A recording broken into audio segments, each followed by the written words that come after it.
Once upon a time in a land full of green forests and sparkling rivers, there lived a clever little boy named Max. Max loved dinosaurs more than anything else. Every night, he would dream about meeting a real dinosaur and having an adventure with it. One sunny morning, Max decided today was the day he would try to catch a dinosaur.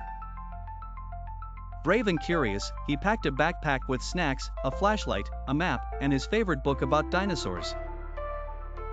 Off he went into the woods. The first thing he noticed were footprints, big ones. They looked just like the ones in his book. He followed them quietly, hoping not to scare the dinosaur away.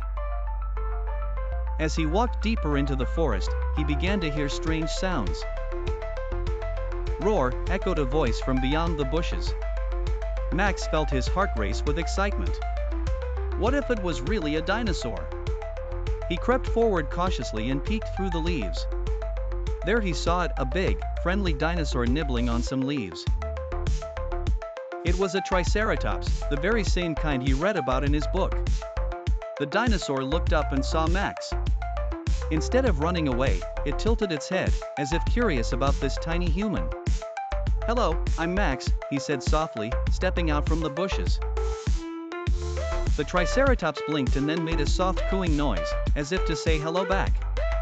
Max knew he needed to be quick. He opened his backpack and took out some leafy greens, offering them to the dinosaur.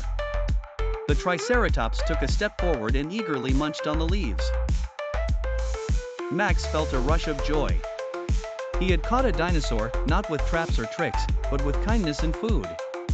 Deciding to be friends rather than captor and captive, Max spent the whole afternoon with the triceratops.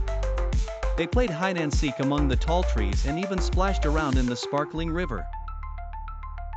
As Max walked home, he realized that he didn't just catch a dinosaur, he made a new, gigantic friend.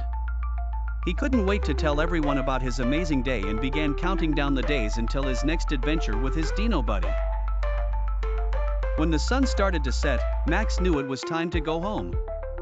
He patted the dinosaur gently on its nose and thanked it for the wonderful adventure. "I'll come back and visit," Max promised. And that is how you catch a dinosaur, with a kind heart, some leafy greens, and a whole lot of courage. 小红书